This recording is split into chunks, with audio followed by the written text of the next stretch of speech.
내 집값을 왜 네가 신경 써? 이 집은 내가 죽을 때까지 안고 가려고 연금 신청한 거다.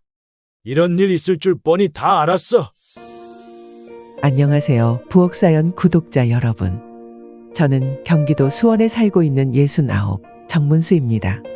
어린 시절부터 쭉 서울에서 살다가 노후를 위해 얼마 전 이사를 왔습니다. 평화롭고 조용한 노후를 보내고 있는 칠순을 앞둔 평범한 할아버지입니다. 요즘은 집에서 조용히 혼자 보내는 시간이 많아 시간이 날 때마다 이렇게 유튜브를 틀어놓고 사연을 듣고 있습니다. 젊은 시절에는 몰랐는데 참 세상에는 다양하고 기구한 사연들이 많더군요. 제 나이에는 무엇보다 노후를 어떻게 준비했는지에 따라 삶의 질이 크게 바뀌는 것 같습니다. 저에게도 자식이 셋이나 있지만 나이가 들고 다 독립시키고 나니 하나도 소용없더군요. 비싼 돈 들여서 고급스러운 요양원 가는 것도 싫어요. 그저 마지막 가는 날까지 혼자 자유롭게 살 수 있는 준비만 되어 있다면 바로 그게 최고의 노후가 아닌가 싶습니다. 사실 저는 3년 전에 전문가의 말을 믿고 자식 몰래 덜컥 주택연금에 가입했다가 큰 낭패를 본 적이 있어요. 가입할 때는 온갖 좋은 혜택만 알려줬는데 나중에 자세히 들여다보니 손해가 되는 부분도 적지 않더군요. 주택연금에 관심이 있는 분이시라면 제 사연에 귀 기울여 보셔도 좋을 것 같습니다. 저처럼 어리석게 보증료와 이자에 대한 정확한 지식을 알지 못하고 가입을 했다가는 나중에 크게 후회할 수 있으니 신중하게 생각해 보신 후 선택하시면 좋을 것 같아요. 저는 연금을 가입할 때 신중하지 못했던 점을 아직도 후회하고 있습니다. 게다가 제 아들은 제가 주택연금을 가입한 사실을 알고 나서는 노발대발하더군요. 물론 제가 본 손해가 아쉬워서가 아니라 본인이 받을 몫이 줄어들어 그런 거였죠. 안 그래도 주택연금으로 스트레스를 받고 있었는데 자식들한테 왜 집을 안 물려주고 주택연금을 신청했냐는 말까지 들으니 당시엔 정말 머리가 지끈거렸습니다. 한평생 저를 키워준 부모에게 할 소리, 못할 소리 구분도 못하는 그 놈을 보며 기가 차서 말이나 제대로 나왔겠어요? 다시 한번 이야기하지만 자식에게 의지하는 건 다 소용없어요. 혼자 잘 살 수 있는 방법을 찾아야 합니다. 제 이야기를 모두 함께 들어보시고 연금에 대하여 더 좋은 정보를 알고 있거나 다른 의견이 있다면 글 남겨주시길 바랍니다. 앞으로 조금이라도 더 탄탄한 노후를 준비하는데 모두 큰 도움이 될 거예요. 또는 그저 속이 시원한 말이나 따끔한 일침도 좋습니다. 함께 이야기를 나누며 적적한 말년에 서로 이렇게나마 의지할 수 있으면 좋겠어요. 그럼 제 인생 이야기를 시작해 보겠습니다. 저는 어린 시절 일남 사녀 중 막내로 태어났습니다. 당시의 부모님은 아들을 낳겠다는 일념 하나로 제 위로 누님 넷을 낳은 후 마지막에 결국 저를 낳았죠. 그렇게 원했던 아들을 낳은 부모님은 지금 생각해도 그 어려운 시절 저를 정말 애지중지하며 키우셨어요. 어머니가 저를 낳을 때는 주변의 동네 사람들을 저희 집안이 드디어 아들을 볼 수 있는지 궁금한 마음에 아름아름 구경을 오기까지 했다고 하더군요. 그렇게 저는 부모님의 사랑을 한 점 부족함 없이 듬뿍 받으며 어린 시절을 보냈습니다. 부모님은 제가 성인이 되자마자 모든 재산을 아들인 저에게 물려주었지만 부모님이 세상을 떠나신 후 상속받은 유산을 다른 형제들과 공평하게 나눴어요. 부모님만큼 누나들도 제가 어릴 때 잘해줬는데 그 마음을 잊지 않고 있었기 때문이었죠.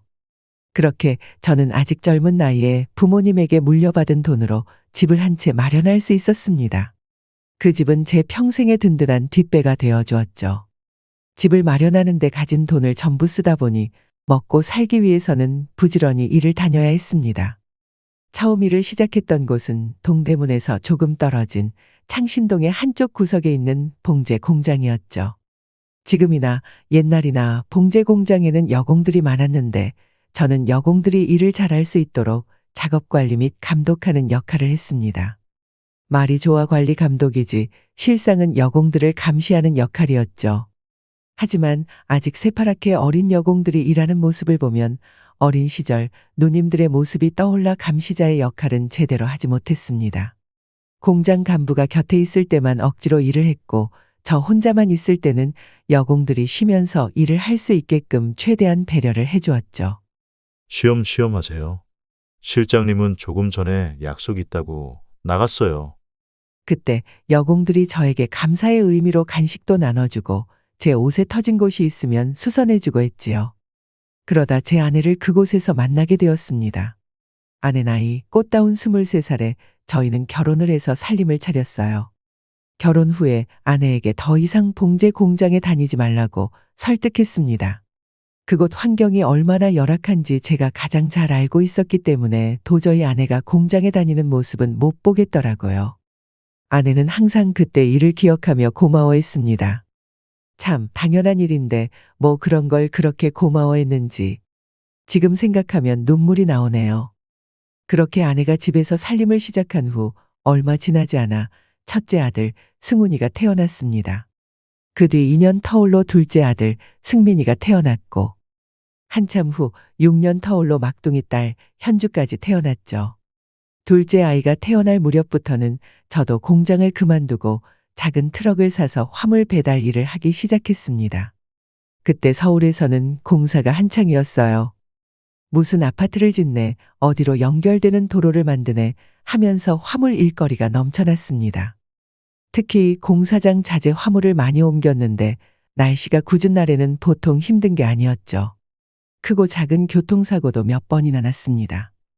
화물 운반의 벌이가 나쁘진 않았지만 사고가 일어날 때마다 혼비백산하여 달려오는 아내를 보니 나중에는 생각이 많아지더군요. 처자식을 생각해서라도 언제 다칠지 모르는 위험한 일보다는 안전한 일을 찾아보는 게 낫겠다 싶어 틈틈이 자격증 공부를 시작했습니다. 화물 일을 점점 줄여가며 공부하는 시간을 만들었죠. 아내도 제가 자격증을 공부한다고 하니 기뻐하며 뒷바라지를 해주었습니다. 그때 아내는 둘째까지 낳고 셋째 계획은 없어서 본인도 일자리를 찾아보겠다고 했어요. 그렇게 곧 아내도 일을 나가기 시작했어요. 예전에 일하던 경력을 살려 봉제 공장에서 다시 일을 했죠. 그래도 한참 전 처녀 시절에 일할 때보다는 환경이 조금 나아져 다닐만 하다고 하더군요. 그렇게 아내의 도움으로 전기공사 기능사 자격증을 따서 아파트 시설을 관리하는 회사에 취직할 수 있었어요. 그때 아내의 도움이 얼마나 고마웠는지 모릅니다. 아내의 헌신적인 뒷바라지로 저는 더 안전하고 깨끗한 환경에서 더 많은 돈을 받으며 일을 할 수 있었습니다. 그리고 젊은 시절 사두었던 집도 처자식을 데리고 사는데 큰 도움이 되었습니다. 화물차를 운전할 때도 자격증을 공부할 때도 언제나 저희 가족이 안전하게 머물 수 있는 따뜻한 집이 있었기 때문에 안심하고 새로운 일에 도전할 수 있었어요. 그 후 셋째가 태어나고 첫째와 둘째가 초등학교를 다닐 때까지는 편안한 날들이 이어졌습니다. 아내는 열심히 일하고 온 저를 위해 저녁이 되면 김치찌개를 주로 끓여주곤 했는데 매일 먹어도 질리지 않을 정도로 제 입맛에는 딱이었어요. 돼지고기를 넣어서 끓여줄 때도 있고 참치를 넣어서 끓여줄 때도 있고 더운 여름날에는 담백하게 멸치 국물로만 끓여줄 때도 있었죠. 지금도 아내의 김치찌개를 생각하면 절로 입에 침이 고일 만큼 잊을 수 없이 맛있는 맛이었습니다. 저희 부부는 어릴 때부터 영특했던 큰아들과 막내딸에게는 공부를 시켰고 덩치가 크고 힘이 좋았던 둘째 아들에게는 운동을 시켰습니다. 둘째는 학교 체육 선생님의 권유로 유도를 시작했어요. 그렇지 않아도 먹성이 좋은 아이였는데 운동을 하고부터는 기본으로 밥을 3그릇씩 먹었습니다. 어떤 날에는 너무 많이 먹는 것 같아 밥그릇을 빼앗을 때도 있을 정도였지요.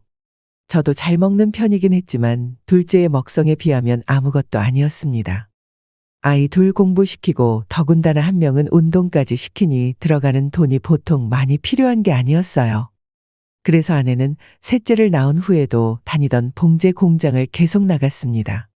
저와 아내는 맞벌이를 하며 자식들이 성인이 될 때까지는 지원을 아끼지 않을 생각이었어요.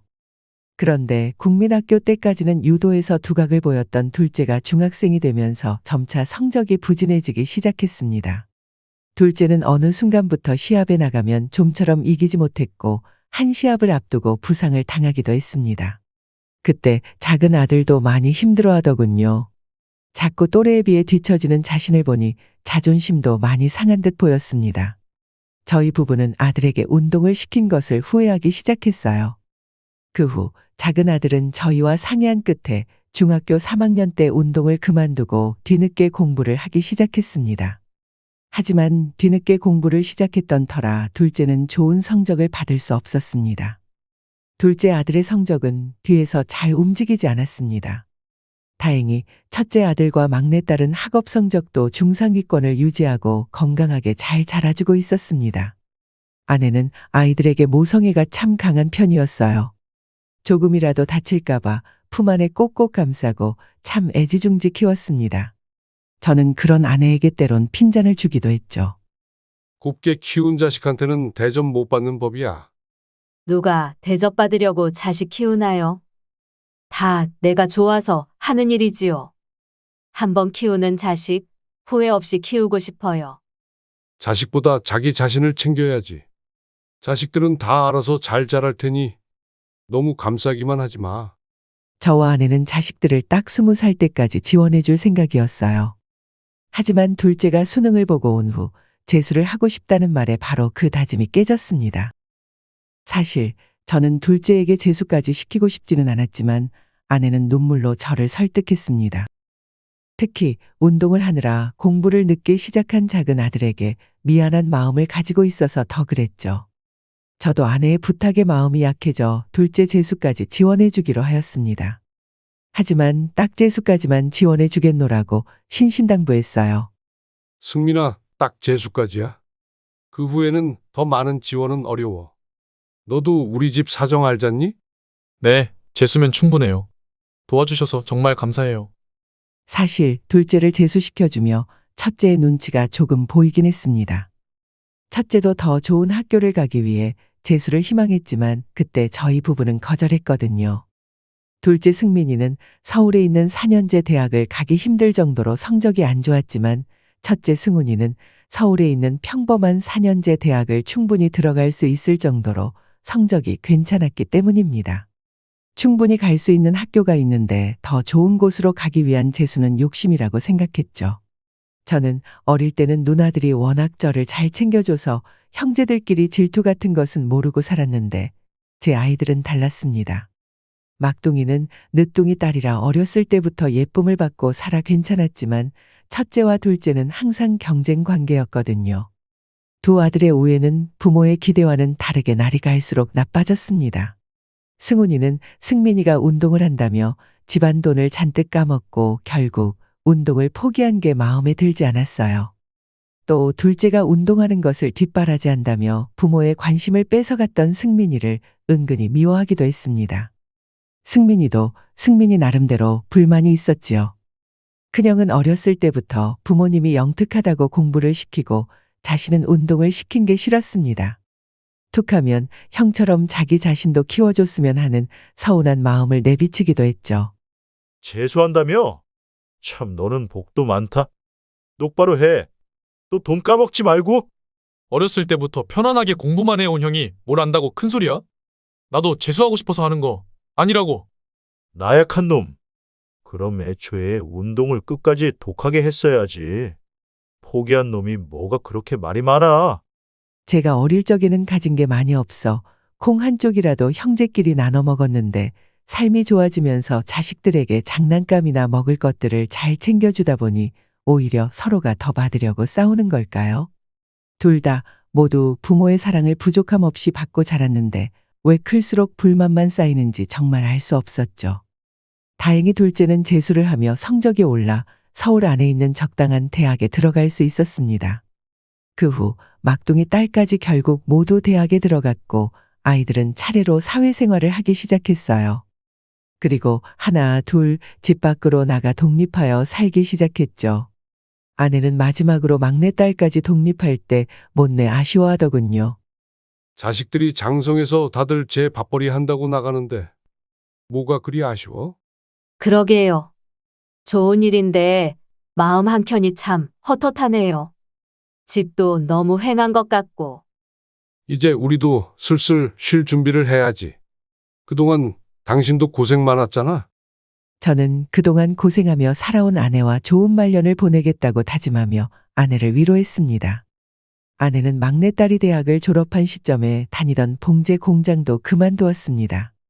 이제 손가락 마디마디가 쑤셔서 더는 못하겠다고 하더군요. 저에게 시집 올 때 크고 왔던 23살의 처녀는 많이 달라져 있었지요. 저도 곧 정년 퇴직을 앞두고 있던 터라 이대로 노후 준비만 잘하면 되겠다 싶었습니다. 하지만 저와 아내의 바람과는 다르게 자식들이 독립을 했다고 해서 모든 일이 끝나는 것이 아니더군요. 첫째와 둘째는 30대 중반에 차례대로 결혼을 했어요. 어릴 때는 눈만 마주쳐도 으르렁대더니 나이가 들고 각자 결혼도 하자 좀 나아지더군요. 둘 다 며느리를 데려오고 얼마 지나지 않아 손주도 하나씩 데리고 오니 가족은 점점 더 북적북적해졌습니다.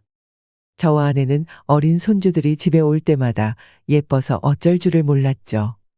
그런데 어느 순간 작은 며느리를 보기 힘들어졌어요. 자주는 아니라도 명절에는 꼭 아들과 며느리가 같이 방문했었고 어버이날 같은 기념일에는 며느리에게 전화가 한 통씩 오곤 했는데 이제는 그런 연락도 없었습니다. 저는 작은 아들 내외가 걱정되어 물었죠. 요즘 세아가 잘 있니? 얼굴 본 지도 오래됐고 연락도 잘 안 되고 사이가 안 좋아? 그냥 뭐 다들 싸우고 그러잖아요. 저희도 가끔 그런 거죠. 아들은 대답을 얼버무렸습니다. 얼마 후 둘째 아들은 늦은 새벽에 저희 집 현관문을 두드렸어요. 밤늦게 요란하게 들리는 벨소리와 노크 소리에 저와 아내는 깜짝 놀라 거실로 나왔습니다. 인터폰 속에 보이는 모습은 작은 아들이었습니다. 저는 허둥지둥 나가 얼른 문을 열어주었어요. 문을 열자마자 심장이 쿵 하고 내려앉는 것 같았습니다. 아들의 머리는 다 헝클어져 있었고 눈은 충혈되어 있었거든요. 아니, 이게 무슨 일이야? 와이프가 애들 데리고 친정으로 갔어요. 뭐라고? 아니 왜? 좀 갈등이 있었어요. 저와 아내는 아닌 밤중에 홍두깨를 얻어맞은 듯 머리가 멍해졌죠. 일단 흐느끼는 아들을 진정시키고 자초지종을 물었습니다. 원래 무슨 문제가 있었던 거야? 제 잘못이에요. 제가 아내를 항상 가르치려 들고 나무라고 화내고 한번 그렇게 하니까 갈수록 심하게 아내를 함부로 하더라고요. 가끔 그런 제 모습에 놀랄 때도 있었는데 이런 제 행동에 질려버린 것 같아요. 아무리 그래도 그렇지. 아이를 데리고 도망을 가? 아내의 질문에 아들은 한참을 망설이더니 어렵게 입을 열었습니다. 제가 욱해서 아내에게 손찌검을 한번 했어요. 하지만 그렇게 하고 나서 저도 정말 반성 많이 했고 그 이후로는 한 번도 그런 적 없었어요. 아들의 솔직한 고백에 저와 아내는 할 말을 잃고 말았습니다. 도대체 아들이 왜 그런 짓을 했는지 이해가 되지 않았어요. 어렸을 때 운동을 배우긴 했어도 폭력적인 성향을 보인 적이 없던 아들인데 믿을 수 없다는 부모의 얼굴을 보고 아들은 결국 고개를 푹 숙이더군요. 아무리 그래도 사람한테 손찌검을 하면 어떡해. 엄마랑 아빠도 너한테 단 한 번도 매를 들어본 적이 없었는데. 사실 어머니 아버지께 말씀드린 적은 없었지만 제가 군대에서 정말 많이 맞았어요. 어렸을 때 운동을 했다고 덩치가 좋아서 군기 잡아야 한다고 했던 지독한 선임이 있었거든요. 뭐라고? 그땐 왜 때리나 정말 억울하기도 했는데 제가 고참이 되니까 후임들을 때리고 있더라고요. 그 습관이 제대하고 없어진 줄 알았는데 아니었어요. 제가 죽일 놈이에요. 어떻게 내 아내를. 아마 그런 저한테서 보호하려고 아이를 데리고 친정으로 간 것 같아요. 아내가 이혼 신청을 하면 어떡해요? 아들의 고백에 저와 아내는 가슴이 갈기갈기 찢어지는 고통을 느꼈습니다. 아들에게 그런 일이 있었다는 것을 저희 부부는 도대체 왜 몰랐을까요? 그리고 그 폭력이 아들의 가족에게까지 화를 미쳤다는 사실에 아무런 말도 할 수 없었어요. 며느리에게 찾아는 가봤니? 아니다. 너는 와이프랑 자식을 찾을 자격이 없는 놈이다. 아무리 그래도 그렇지. 아버지 말대로 저는 아내랑 자식 찾을 자격도 없는 놈인 것 같아서 찾아가 보지도 못했어요. 너무나도 명명백백한 아들의 잘못에 저와 아내는 아무 말도 그 어떤 위로도 건넬 수가 없었습니다. 그 후 얼마 지나지 않아 아들은 끝내 아내와 이혼하고 말았어요. 유책 배우자였기 때문에 손주들 양육권도 며느리가 가져가게 되었습니다. 이혼 이후 아들은 크게 무너져 내렸어요. 회사 일에도 좀처럼 집중을 못했는지 잠시 쉬겠다고 하더군요. 작은 아들이 속수무책으로 무너져가자 아내는 마음이 아파 어쩔 줄을 몰랐습니다. 둘째 아들이 군대에서 그런 일을 겪었는데도 어미로서 아무것도 모르고 아들을 지켜주지 못했다는 죄책감에 가슴까지 쾅쾅 치며 울더군요.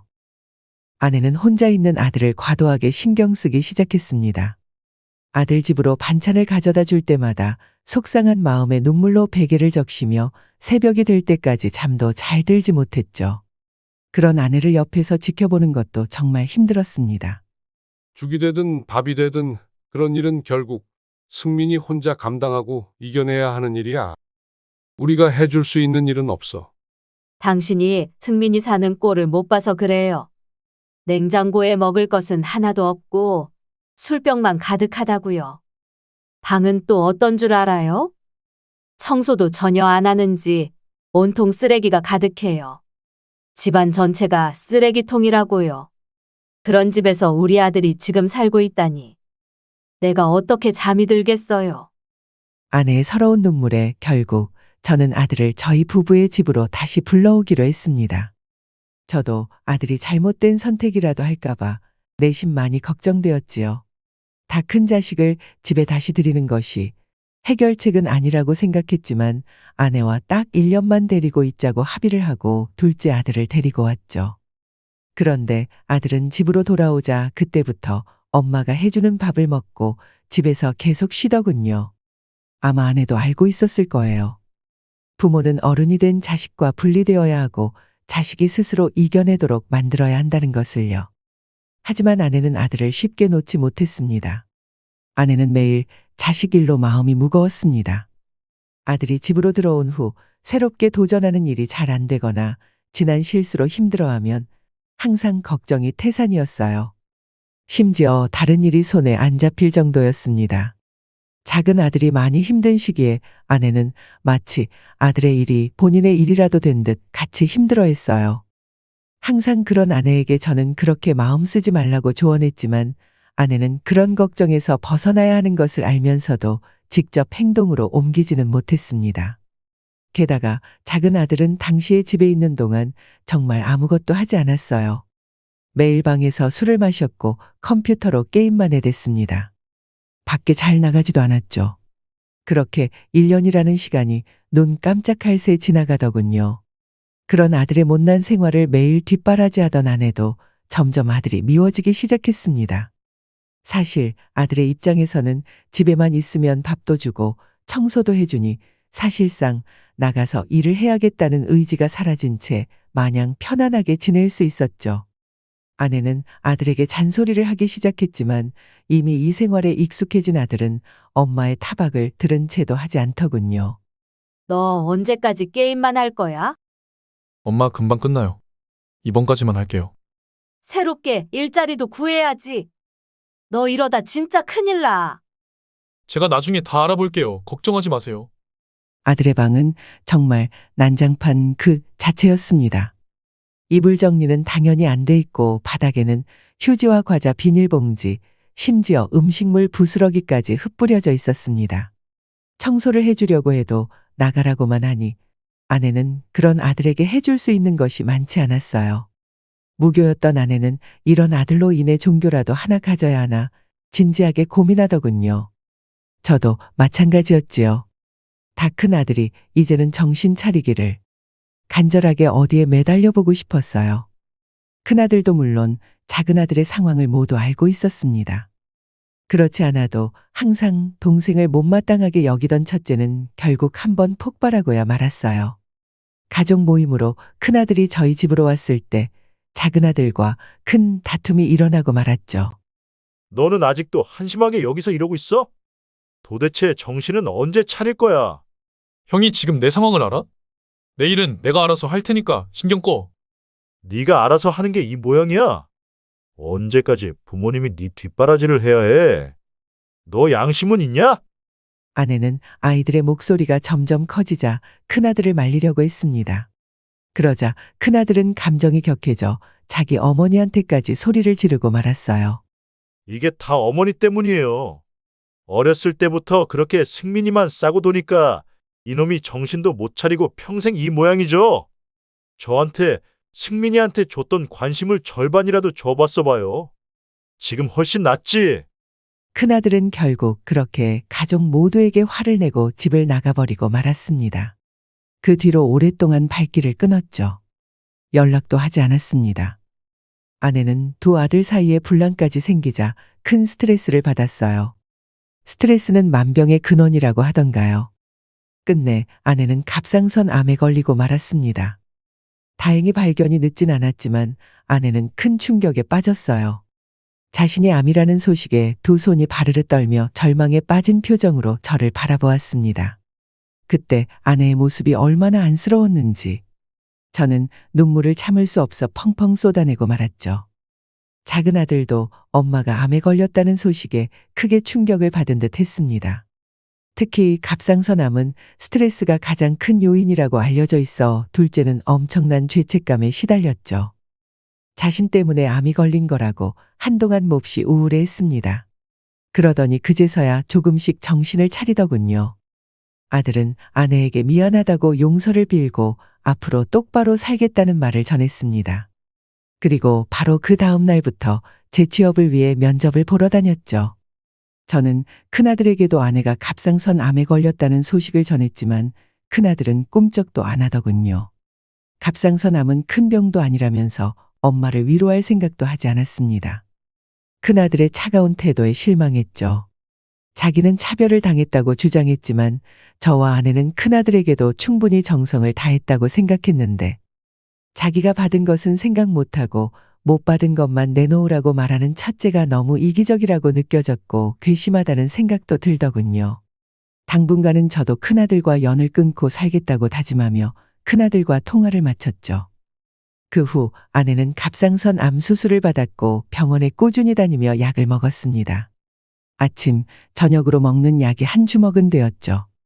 다행히 둘째는 그 후 정신을 차려 재취업에 성공했습니다. 그리고 곧 다시 독립을 했지만 아픈 어머니가 걱정이 되었는지 자주 집에 얼굴을 비쳤어요.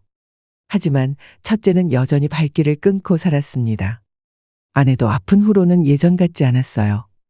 예민해졌고 신경질이 늘었습니다. 아픈 자신을 찾아오지 않는 첫째 아들을 원망하며 꼴도 보기 싫다고 했죠. 그렇게 아내는 3년을 잘 지냈지만 갑상선 수술 후 4년 차에 접어들 무렵 암이 재발하고 말았습니다. 미세 암세포가 림프절로 퍼져 검사로도 찾지 못했다가 나중에 발견된 것이죠. 아내는 첫 번째 암은 씩씩하게 잘 치료받았지만 두 번째 암에서는 몸도 마음도 많이 약해져 있는 상태였습니다. 특히 나중에 재발된 암은 악성 종양으로 치료까지 어려웠어요. 둘째 아들과 막내딸이 돌아가며 집으로 찾아와 정성으로 간호했지만 끝내 아내는 병을 이겨내지 못하고 하늘로 떠나고 말았습니다. 갑상선 암이라고 하면 치료가 쉽고 대부분 완치된다고 알고 있었는데 갑작스러운 아내의 죽음으로 하늘이 무너지는 듯한 기분이 들었죠. 뒤늦게 찾아온 첫째는 장례식장에서 고개를 숙였지만 눈물을 보이진 않더군요.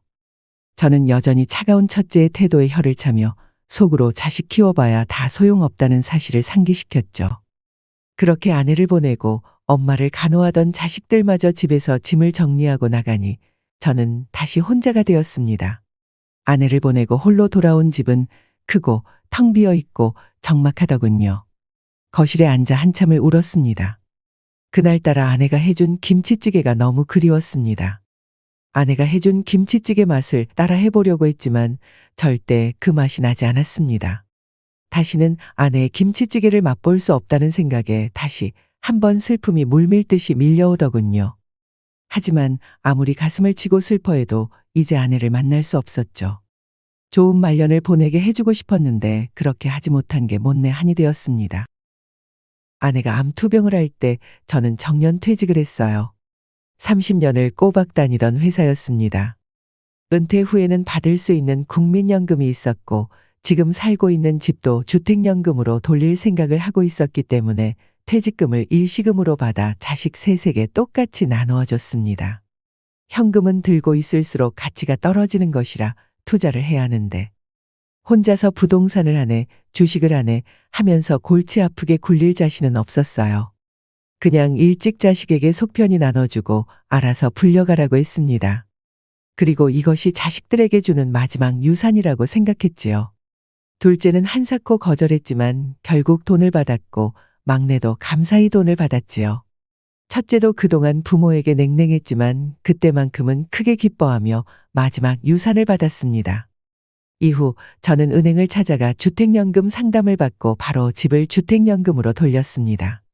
자식들한테 줄 것도 다 줬겠다. 다달이 나오는 국민연금과 주택연금으로 앞으로 별 걱정 없이 지내고 싶었어요. 그리고 집을 그냥 가지고 있다가는 나중에 자식들이 필요하다고 부탁하면 이 집을 팔아 도와주게 될 것 같았습니다. 그렇게 될 바에는 미리 연금으로 묶어두는 것이 좋겠다고 생각했죠. 그때 저를 상담해 주던 직원은 주택연금의 좋은 점에 대해서 무척 복잡하고 장황하게 설명해 주기 시작했습니다. 주택연금은 연금의 성격과 대출의 성격을 모두 가지고 있는데 주택을 담보로 집주인이 대출을 받는 개념에 훨씬 가깝지요. 그래서 생전에 매달 꼬박꼬박 돈을 받다가 사후에 지급받는 돈과 이자가 함께 계산되어 최종으로 집주인이 받았던 돈을 정산합니다. 그렇게 해서 집값과 비교하여 돈이 남으면 남은 돈을 돌려받고 돈이 모자라도 따로 청구되지는 않는다는 말을 들었죠. 그제서야 주택연금을 가입하고 나서 오래 살면 살수록 이득이라는 말이 이해되더군요. 그리고 주택연금은 세금을 안 낸다는 점, 주택연금을 받아도 건강보험료가 부과되지 않는다는 점, 연금 수령을 하고 있어도 추가 수령이 가능하다는 점에 대해 자세히 설명을 들었습니다. 아내와 사별하고 더 이상 복잡한 문제로 머리를 싸매고 싶지 않았던 저는 따로 더 물어보지 않고 바로 주택연금을 신청했습니다. 원래는 집값이 비쌀 때 주택연금을 신청하는 게 유리했지만 한창 집값이 오를 때에는 더 집값이 오를 거라고 기대하여 신청할 타이밍을 놓쳐버리고 말았죠. 그 후 부동산 거품이 사그라들며 집값도 떨어졌지만 이번에는 부동산 시장의 침체가 장기화될 거라는 뉴스를 보고 앞뒤 생각하지 않고 연금을 신청했습니다. 그런데 이게 무슨 일일까요? 거짓말처럼 제가 주택연금을 신청한 후 석 달이 지나자 슬금슬금 집값이 오르기 시작했습니다. 부동산이 예측하기는 어렵지만 그래도 공부를 조금 했다면 주택연금을 조금 더 받을 수 있었을 텐데 하는 아쉬움을 삼켜야 했어요. 그리고 나중에 이자로 책정되는 금액을 자세히 따져보니 만만치 않더군요. 이자가 복리였습니다. 매달 받는 돈이 220만 원이라면 매달 220만 원에 대한 이자만 내는 것이 아니라 그동안 받았던 돈을 합산하여 그 이자를 전부 내야 했기 때문에 나중에 이자는 눈덩이처럼 불어나게 되는 방식이었어요. 기본적으로 5년간 1억 6천만 원을 받으면 그 이자로 4천만 원을 내게 되고 10년 누적 시에는 2억 7천만 원을 받고 이자만 1억 2천만 원을 내게 되는 것입니다. 10년만 지나도 집값의 40%가 연금과 이자로 없어지겠더군요. 연금은 적게 받고 이자가 갈수록 늘어나니 온전히 집값을 모두 연금으로 받으려면 15년 이상은 유지해야 본전을 찾을 수 있었습니다. 저는 오래오래 살 작정으로 주택연금을 신청했지만 집값이 오르는 모습을 보고 이자로 돈을 까먹을 생각을 하면 못내 아쉽더군요. 해지를 할 생각도 잠깐 했었죠. 그런데 연금에 가입할 당시에는 직원한테 중간에 주택연금을 해지할 수 있다는 말을 들었지만 별도의 해지 비용이 발생하고 보증료, 즉 주택가격의 1.5% 금액에 대해 회수 불가하다는 설명은 자세히 듣지 못했습니다. 설명을 해주지 않았는지 아니면 너무 빠르게 지나가서 놓친 것인지는 잘 모르겠어요. 결국 저는 최대한 오래 그 집에서 연금을 받으며 살자는 마음으로 아쉬움을 삼켰습니다. 그렇게 주택연금 신청까지 마치고 마음까지 정리하고 나니 이제 편안한 노후를 보낼 수 있을 것 같았죠. 하지만 한동안 조용했던 큰아들이 사업에 손을 대기 시작하면서 저에게는 새로운 걱정거리가 생겼습니다. 공부를 썩 잘했던 큰아들은 경영학과를 졸업하고 나서 중견기업에 취직해 잘 다니고 있었습니다. 하지만 취직을 한 이후에도 꾸준히 공부를 했던 큰아들은 월급만으로 인생을 바꿀 수 없다는 생각이 어느 순간부터 들었다고 했어요. 첫째가 다니고 있던 회사는 겸직이 되지 않았기 때문에 계속 회사를 다니던지 아니면 그만두고 새로운 사업을 하던지 해야 했습니다. 회사를 다니며 좋은 사업 아이디어를 생각해내려고 노력하던 첫째는 자신이 판단하기에 바로 지금이 그동안 꿈꿔왔던 사업을 시작하기에 적기라고 판단했습니다. 마침 제가 퇴직금을 자식들에게 나눠주던 시기와 맞물려 초기 자본까지 생긴 셈이었죠. 그래서 가족 아무에게도 말하지 않고 조용히 회사를 그만두고 사업을 준비하기 시작했습니다. 나중에 가족이 알게 되고 작은 소동들이 있었지만 이미 모두 벌어진 일이었어요. 큰아들의 의지는 확고했고 자신만만하게 사업을 시작했지만 아쉽게도 처음부터 잘 풀리지 않았어요. 사실 사업을 시작하자마자 처음부터 잘 풀릴 가능성은 거의 없었죠. 첫째는 점점 초조해지기 시작했고 마련해 두었던 돈을 모두 사업에 쏟아부었습니다. 하지만 그래도 상황이 나아질 기미가 안 보였죠. 그러자 다시 은행 대출을 끌어쓰고 나중에는 사채까지 썼습니다. 아들의 노력에도 불구하고 점점 그의 사업은 기울어져만 갔습니다. 그런 첫째 아들에게 떠오른 사람은 당연히 그의 아버지였어요. 어느 날 아들은 죄인처럼 저희 집에 찾아갔습니다. 저는 항상 그렇듯 집에 혼자 있다가 갑자기 찾아온 아들을 의아하게 맞이했죠. 뜬금없이 와인을 내밀며 꽤 좋은 술을 가져왔다고 하는 아들의 표정은 무엇인가 숨기는 게 있는 사람처럼 떳떳해 보이지 않았어요. 그렇게 조금은 어색한 분위기에서 단둘이 마실 술상이 차려졌습니다. 사실 저는 큰아들이 도움이 필요해서 찾아왔다는 것을 어렴풋이 눈치채고 있었어요. 하지만 아내가 갑상선 암으로 고생할 때 본인 섭섭하다는 이야기만 하면서 집에 찾아오지 않았던 것에 대한 괘씸하게 여기는 마음도 여전히 가지고 있었습니다. 어느 정도 시간이 흐르고 와인도 반병 정도 마시자 저는 아들의 속셈을 모르는 척하며 은근히 떠보았어요. 뭐 때문에 왔어? 저 솔직히 말씀드리면 사업 자금이 필요해서 왔어요. 사업? 너 회사 다니는 거 아니었어? 사업 시작한 지는 1년 정도 됐어요. 전에도 퇴직금 나눠줄 때 마지막이라고 했잖니? 아빠 돈 없는 거 알잖아. 이 집이 있잖아요. 이 집 주택연금으로 돌린 지가 언젠데? 네? 집을 주택연금으로 돌리셨다고요? 그래? 네 엄마 떠나고 나도 이제 혼자 지낼 말년을 준비하는 마음으로 바로 가입했다. 아버지! 왜? 아버지는 국민연금도 많이 받으시면서 주택연금까지 챙기시는 건 욕심 아니에요. 뭐라고? 연금 많이 받기는 뭘 많이 받아? 내가 너한테 연금 얼마 받는지 말해준 적이 있어. 직장 생활 30년 하셨으면 당연히 많이 받으시겠죠. 나 퇴직할 때 퇴직금 일시금으로 지급받고 너네한테 증여할 거 다 해줬다. 국민연금 그거 얼마 되지도 않아. 아버지, 주택연금이 뭔 줄 알고 그렇게 덜컥 신청하셨어요. 지금 이 집값이 얼만데? 내 집값을 왜 네가 신경 써? 이 집은 내가 죽을 때까지 안고 가려고 연금 신청한 거다. 이런 일 있을 줄 뻔히 다 알았어. 그거 해지하실 수 있잖아요. 다 알아보고 왔어요. 지금이라도 얼른 해지하시고 저 좀 도와주세요. 나중에 아버지 모실 사람이 누구겠어요. 내가 나를 모신다고? 내가 그 말을 믿을 것 같아. 아들은 저와 몇 분간 실랑이를 벌이고 나서 더 이상은 할 말이 없는지 입을 다물더군요. 저를 바라보는 눈빛에는 원망이 가득했습니다. 아버지, 대체 제가 뭘 어쨌다고? 저한테 이렇게 매몰차게 대하세요? 그걸 내 입으로 말해야 되냐? 내 엄마 아플 때 얼굴 한 번 안 비치고 그렇게 부모를 차갑게 대하더니 이제 너 필요할 때 찾아와서 집 내놓으라고 하는 거야. 그땐 저도 화가 나서 그랬어요. 그 점은 엄마한테 평생 미안해하면서 살 거라고요. 그건 그렇고 왜 저랑 상의도 없이 주택연금을 신청하셨어요? 내가 내 집에 대한 걸 왜 너랑 상의해? 그리고 이미 끝난 일이다. 지금 해지하면 돈도 많이 물어야 하고. 저는 단호하게 큰아들을 돌려보냈습니다. 하지만 얼마 지나지 않아 주택연금은 해지하기로 결정하고 말았죠. 자식들을 위해서가 아닌 제 허리디스크 수술비 때문이었어요. 예전부터 허리가 안 좋았던 저는 수술을 받아야 했는데 자식들이 여윳돈을 가지고 있을 리가 없잖아요. 그 사실은 굳이 물어보지 않아도 뻔히 알 수 있었습니다.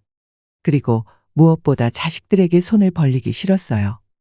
사실 주택연금은 해지할 거면 신청 안 하는 게 당연히 좋았겠죠. 하지만 이제 와서 후회해봤자 소용없는 일이었죠.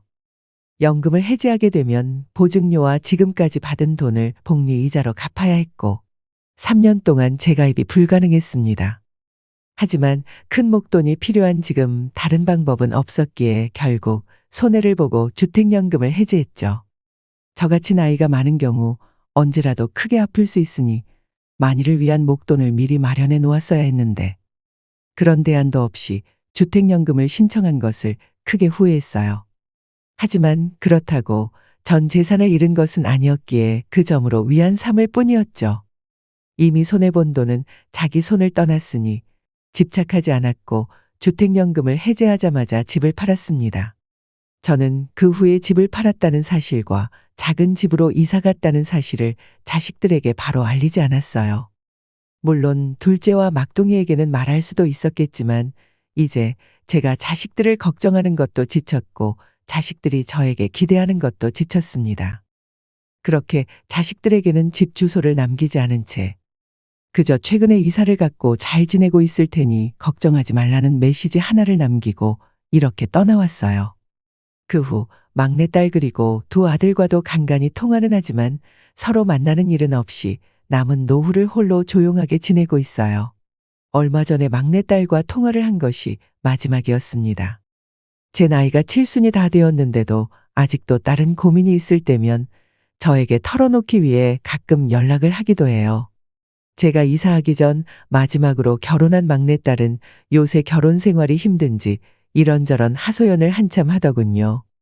남편과 잘 맞았다고 생각하며 결혼했는데 결혼하고 보니 또 다른 점들이 보이기 시작한 모양이었습니다. 저는 아버지로서 또 인생 선배로서 딸에게 성의껏 조언을 해줬습니다. 그래도 딸은 마음을 털어놔서 한편으로는 후련한지 웃으면서 통화를 마무리했어요. 그런데 아빠, 저희 안 보고 싶으세요? 저는 가끔 아빠가 보고 싶어요. 보고 싶을 때도 있지. 그래도 난 지금이 좋다. 다 큰 자식들 자꾸 만나면 안 좋은 일만 생기는 것 같더구나. 난 지금처럼 이렇게 가끔 통화하고 사는 이야기 전해 들으면 만족한다. 네, 아빠. 나중에 또 전화할게요. 그래도 어디 아프거나 하시면 꼭 알려주세요. 알겠죠? 그래, 알았다. 너도 지금 힘들더라도 나중에는 괜찮아지니까 잘 맞춰가면서 살아. 저는 지금 자식들과 제 사이의 이 거리감이 만족스럽습니다. 이제는 서로 크게 기대하는 것 없이 그저 잘 사는지 안부만을 확인하며 지내요. 누군가 보기엔 정없고 차가워 보일 수 있지만 저는 이게 잘 맞는 것 같습니다. 자식을 키우면서 알게 모르게 상처를 많이 받은 것 같아요. 그래서 좀 지쳤고 떨어져 있는 상태가 편안하고 좋더군요. 여러분은 자식들과 어떤 관계를 유지하며 지내시나요? 어떤 가족은 서로 자주 왕래하며 북적북적하게 살 수도 있고 또 다른 가족은 저희처럼 멀리 떨어져 안부만 확인하며 살 수도 있을 것 같습니다. 어떻게 지내시는지 댓글로 남겨주시면 서로 이야기 나누면서 적적한 시간을 달래볼 수 있을 것 같아요. 허심탄회하게 자식에 대한 고민 혹은 제가 선택한 방법에 대하여 의견 남겨주세요. 그럼 길었던 제 이야기를 끝까지 들어주셔서 감사합니다. 모두 행복하고 건강하세요. 오늘 사연 어떻게 들으셨나요? 이번 이야기가 구독자분들에게 따뜻한 위로가 되었으면 좋겠습니다. 느끼신 점이 있다면 댓글로 허심탄회하게 의견을 나눠주세요. 부엌 사연은 여러분의 구독과 좋아요 그리고 댓글로 유지됩니다. 앞으로 더 좋은 사연으로 찾아뵐 수 있도록 많은 도움을 부탁드려요. 감사합니다.